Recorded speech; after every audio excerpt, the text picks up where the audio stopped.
이 시간 우리에게 주신 하나님의 거룩한 말씀은 고린도후서 2장 5절에서 8절까지 말씀입니다.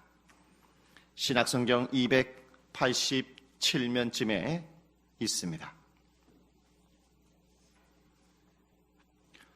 고린도후서 2장 5절에서 8절까지 말씀입니다.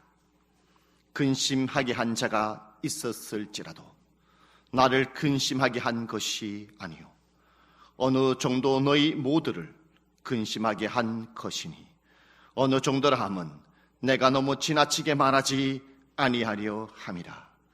이러한 사람은 많은 사람에게서 벌받는 것이 마땅하도다.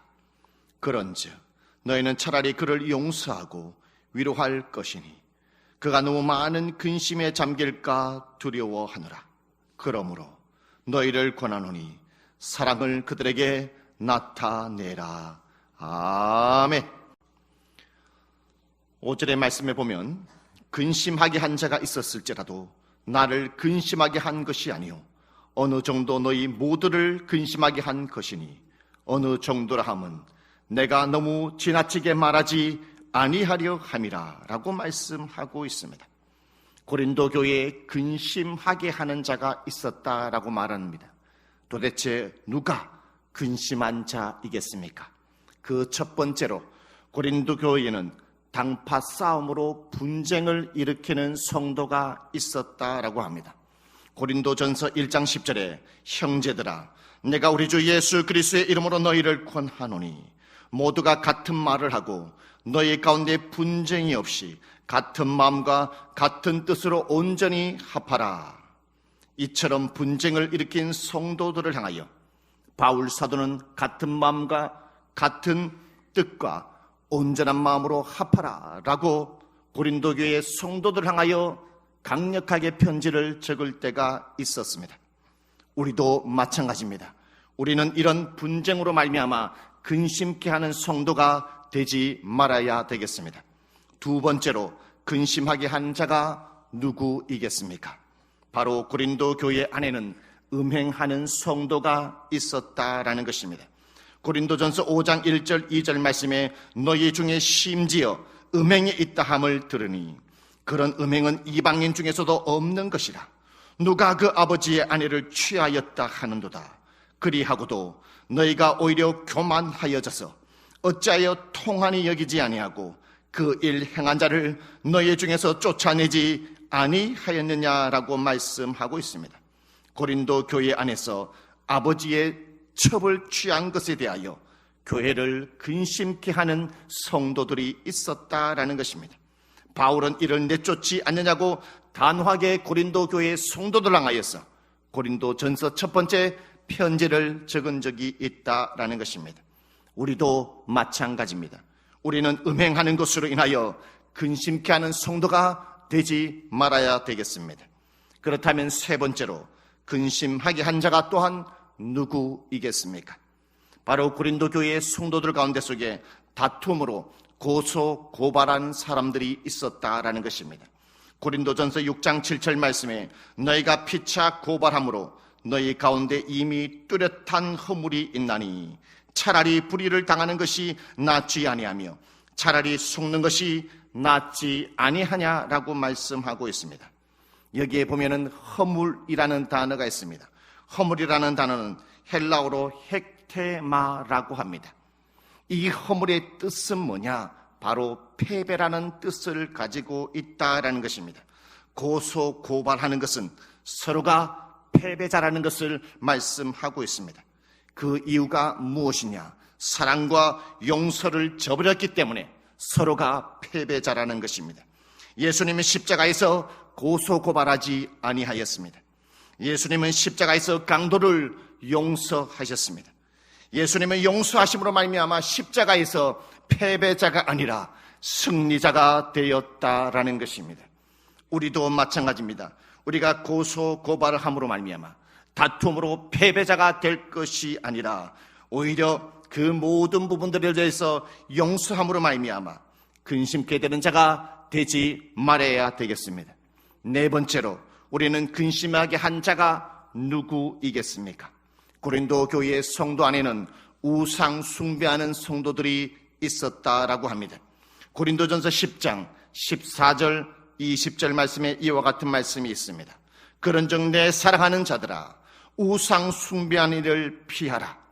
무릇 이방인이 제사하는 것은 귀신에게 하는 것이요 하나님께 제사하는 것이 아니니 나는 너희가 귀신과 교제하는 자가 되기를 원하지 아니하노라 라고 말씀하고 있습니다. 하나님의 성도가 되었음에도 불구하고 여전히 제사를 지내며 귀신과 교제하는 성도들이 고린도 교회 안에 있었다라는 것입니다. 이것으로 다른 사람의 본이 되지 못하여 다른 사람을 시험 들게 하여 넘어지게 만든 신앙인이 있었다라는 것입니다. 우리도 마찬가지입니다. 우리는 이런 우상 숭배, 제사를 지내는 것, 귀신과 교제하는 것으로 인하여 하나님을 근심케 하지 말아야 됩니다. 그리고 교회 안에 있는 형제와 자매들을 근심케 하지 말아야 됩니다. 그리고 가족을 근심케 하지 말아야 된다는 것을 오늘 저와 여러분에게 말씀하고 있다는 것을 여러분 믿으시기를 바라겠습니다. 그렇다면 다섯 번째, 근심하게 한 자가 도대체 누구이겠습니까? 그것은 바로 은사, 직분, 사역을 두고 자랑하는 성도들이 있었다라는 것이죠. 고린도전서 12장 25절 27절 말씀에 몸 가운데서 분쟁이 없고 오직 여러 지체가 서로 같이 돌보게 하셨느니라. 너희는 그리스도의 몸이요 지체의 각 부분이라 라고 말씀하고 있습니다. 고린도 교회 안에 서로 같이 돌보게 하셨느니라. 무엇 때문에? 분쟁이 없고 라고 하는 말씀이 무엇이겠습니까? 성도는 그리스도의 몸입니다. 성도는 그리스도의 지체라는 것입니다. 오늘 이 자리에 사람 앞에 예배를 드리는 여러분 한 사람 한 사람은 그리스도의 몸으로서 오늘 이 자리에 앉아 있습니다. 그리스도의 지체로서 오늘 저와 여러분의 찬송 부르고 주님 앞에 기도하며 이 시간에 예배를 드리고 말씀을 듣고 있다라는 것입니다. 저와 여러분은 그리스도의 지체요 그리스도의 몸이기 때문에 우리는 성도는 서로를 돌보며 삶을 살아가야 한다라는 것입니다. 그렇다면 어떻게 하는 것이 성도가 서로 돌보는 것일까요? 각자가 가지고 있는 은사, 그리고 직분, 그리고 사역을 가지고 여러분은 끌어주고 밀어주고 세워주는 것을 의미한다라는 것입니다. 그런데 고린도 교회의 성도들은 은사, 직분, 사역들을 가지고 서로 자랑했다라는 것이죠. 서로 돌보지 않았다라는 것입니다. 서로 끌어주고 밀어주고 세워주는 삶보다는 자랑하면서 서로 넘어뜨리는 삶을 살았기 때문에 근심케 했다라는 것입니다. 도동조한교회 성도 여러분, 우리는 자랑함으로 인하여 근심케 하는 성도가 되지 말아야 되겠습니다. 그렇다면 이 근심하게 한 사람을 어떻게 해야 되겠습니까? 5절 중하반부를 보십시오. 너희 모두를 근심하게 한 것이니 어느 정도라 함은 내가 너무 지나치게 말하지 아니하려 함이라. 6절 이러한 사람은 많은 사람에게서 벌받는 것이 마땅하도다라고 말씀하고 있습니다. 오늘 바울 사도는 근심하게 하는 성도, 근심하게 하는 사람을 뭐라고 말하냐? 너무 지나치게 말하지 말라 이렇게 말씀하고 있습니다. 왜 너무 지나치게 말하지 말아야 하는 것이겠습니까? 적당한 말과 적당한 징계는 약이 되지만 계속되는 징계와 말은 서로 해치기 때문에 너무 지나치게 말하지 말아야 한다라는 것입니다. 두 번째로 근심하게 한 사람을 어떻게 해야 되겠습니까? 그것은 바로 근심하게 한 자를 용서하고 사랑해야 한다라는 것입니다. 오늘 7절, 8절 말씀을 보십시오. 그런즉 너희는 차라리 그를 용서하고 위로할 것이니 그가 너무 많은 근심에 잠길까 두려워하느라. 그러므로 너희를 권하노니 사랑을 그들에게 나타내라 라고 말씀하고 있습니다. 여기에 말씀해 보면 용서하고 라고 단어를 말씀하고 있습니다. 용서하다라는 헬라어의 뜻은 선물을 주다, 은혜를 베풀다라는 단어에서 파생되었다라는 것입니다. 그러므로 이 말씀은 어디에서 잘 볼 수 있냐? 예수님께서 십자가에서 그 의미를 잘 찾아볼 수 있다라는 것입니다.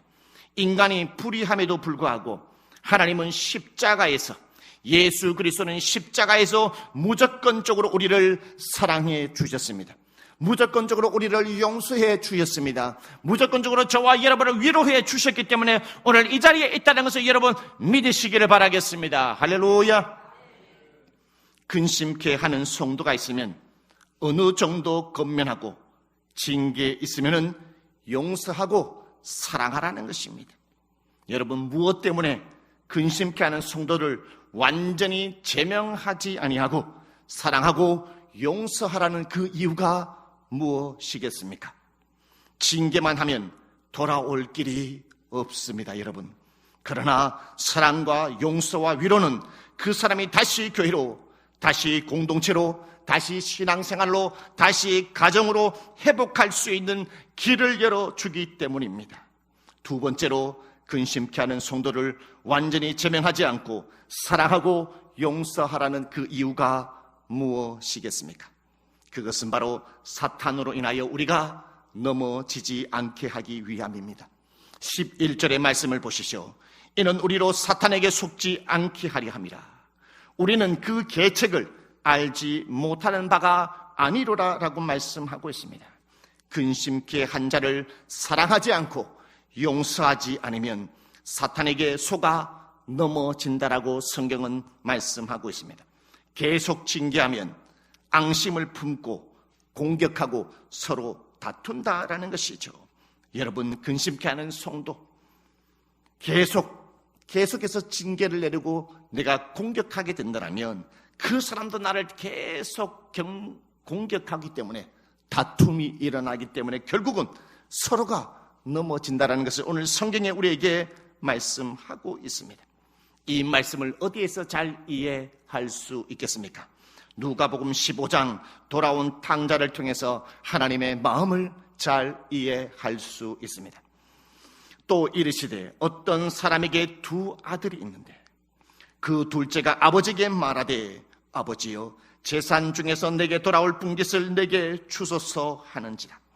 아버지가 그 살림을 각각 나누어 주었더니 둘째 아들이 아버지에게 재산을 나누어 달라고 얘기했을 때에 아버지는 자기의 재산을 나누어서 둘째 아들에게 주었다라고 성경은 말씀하고 있습니다. 그 후 며칠이 안 돼요.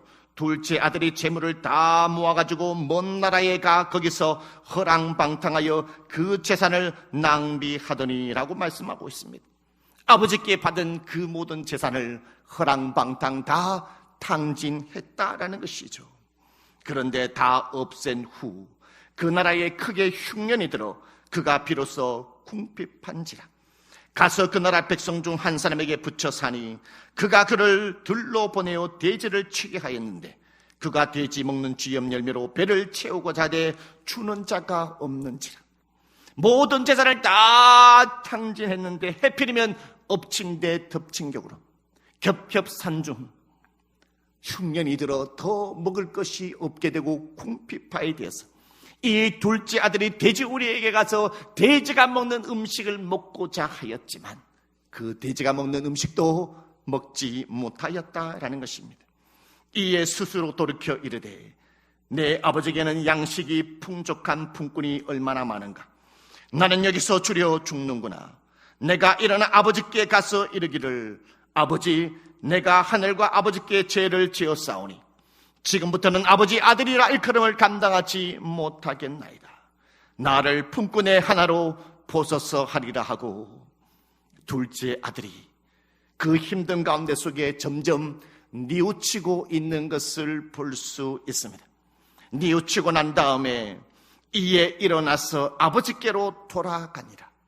아직도 거리가 먼데 아버지가 그를 보고 측은히 여겨 달려가 목을 안고 입을 맞추니라고 말씀합니다. 이 말씀에 보면은 이에 일어나서 아버지께로 돌아가니 이렇게 말씀하고 있습니다. 그런데 아직도 거리가 먼데 아버지가 그를 보고라는 것은 무엇을 의미하겠습니까? 아버지가 매일처럼 집 앞을 나가 보았다라는 것입니다. 아들이 돌아오겠지. 오늘 또 아들이 돌아오겠지. 오늘 또 아들이 돌아오겠지. 늘 아버지가 아들이 돌아올 것을 생각하며 매일같이 집 앞을 나가봤다라는 것입니다.